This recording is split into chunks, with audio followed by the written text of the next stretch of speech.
ഗംഗാപൂജയോടെ ഉത്തർപ്രദേശിൽ കോൺഗ്രസിന്റെ തെരഞ്ഞെടുപ്പ് പ്രചാരണത്തിന് തുടക്കമിട്ട് പ്രിയങ്ക ഗാന്ധി. അലഹബാദിൽ നിന്നാണ് പ്രിയങ്ക ഗംഗായാത്രയ്ക്ക് തുടക്കമിട്ടത്. നദിയുടെ ഇരു കരകളിലുമുള്ള ജനങ്ങളെ കണ്ട് പ്രധാനമന്ത്രിയുടെ മണ്ഡലമായ വാരണാസിയിലേക്ക് പ്രിയങ്കയുടെ തെരഞ്ഞെടുപ്പ് യാത്ര തുടങ്ങി. ഉത്തർപ്രദേശ് ഇതുവരെ കാണാത്ത പ്രചാരണത്തിനാണ് ബിജെപിയുടെ ശക്തി കേന്ദ്രമായ കിഴക്കൻ യുപിയിൽ പ്രിയങ്ക ഗാന്ധി തുടക്കമിട്ടത്. ഗംഗാമാതാവ് വിളിച്ചതുകൊണ്ടാണ് താൻ വാരാണസിയിലെത്തിയതെന്നായിരുന്നു മോദി 2014 തെരഞ്ഞെടുപ്പ് വേളയിൽ പ്രസംഗിച്ചത്. അതേ ഗംഗ തന്നെയാണ് പ്രിയങ്കയും പ്രചാരണ വിഷയമാക്കുന്നത്. ബുധനാഴ്ച വരെ നീണ്ടുനിൽക്കുന്ന പര്യടനത്തിൽ അലഹബാദ് മുതൽ വാരാണസി വരെയുള്ള 140 കിലോമീറ്റർ ദൂരം പ്രിയങ്ക ബോട്ടിൽ സഞ്ചരിക്കും.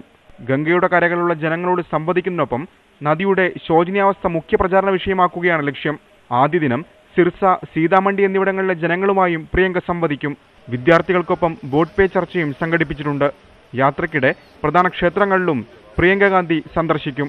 ഹോളി ആഘോഷത്തിന്റെ തലേദിവസം മോദിയുടെ മണ്ഡലമായ വാരാണസിയിൽ വലിയ പരിപാടികളോടെയാണ് യാത്ര സമാപിക്കുക. ഇന്നലെ അലഹബാദിലെത്തിയ പ്രിയങ്ക ഉത്തർപ്രദേശ് ജനതയ്ക്കായി കത്തെഴുതിയിരുന്നു. ജനാഭിപ്രായം തേടി അടിസ്ഥാനപരമായ മാറ്റം കൊണ്ടുവരികയാണ് ലക്ഷ്യമെന്നും പ്രിയങ്ക കത്തിൽ കുറിച്ചിരുന്നു. Election desk, news 18.